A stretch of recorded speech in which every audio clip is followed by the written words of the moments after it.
Hello and welcome back to jimmurphymp.com, the video blog to keep in touch with local people about some of the big issues. And when I'm wandering around, as I have been the last couple of days, and listening to folk, an awful lot of the conversations aren't about politics.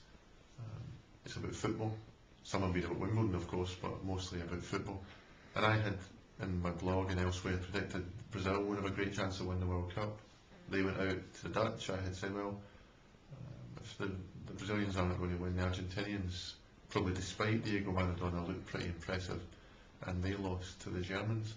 So a double victory there for European football versus what looked like resurgent South American football.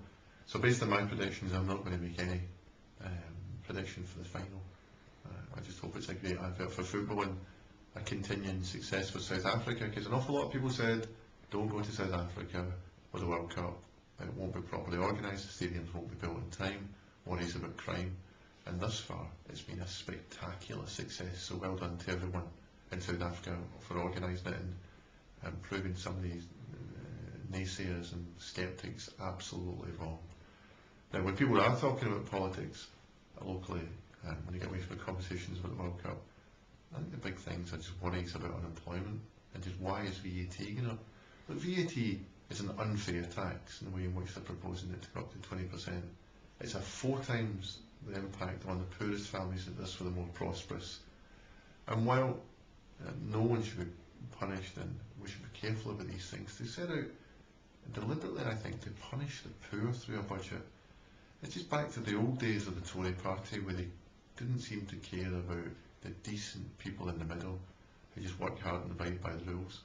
But what's surprising some people locally is that they voted Lib Dem and they ended up with the Tories' policy on VAT. I opposed the VAT increase in the election, but the Tories were talking about at the time. The Liberals were vociferous and now they've signed up fully for it. It's just very peculiar that it would increase the tax so much, so quickly, that would affect the poor in such a dreadful way. So we'll continue to highlight the weakness in that and the problems associated with it. The only other thing I'll mention is the increased unemployment.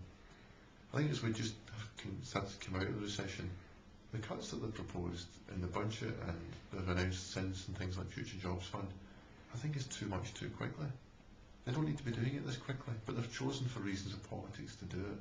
And I think people are going to lose their jobs, their livelihoods, and my worry is also their homes if they lose their jobs, unnecessarily, because of politics, because the Tory party supported and cheered on now by the Liberal Democrats are just the unchanged Tory party. They're making big cuts and things that families can't afford to see those cuts in. And of course we have to have savings, but to be doing it this quickly I think is a real risk with the recovery.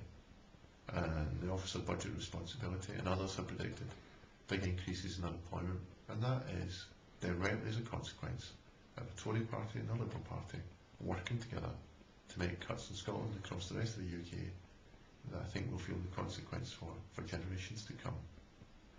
Anyway, sorry to end on a downbeat note there, but I think that the things that they're doing in the budget and the decisions they're taking on employment and unemployment are a real risk with people's livelihood. But let me know what you think. Maybe you think I've got it all wrong. Maybe you think what the Tories and Liberals are proposing is just the medicine the country needs. But let me know your views at jimmurphymp.com. Thanks very much.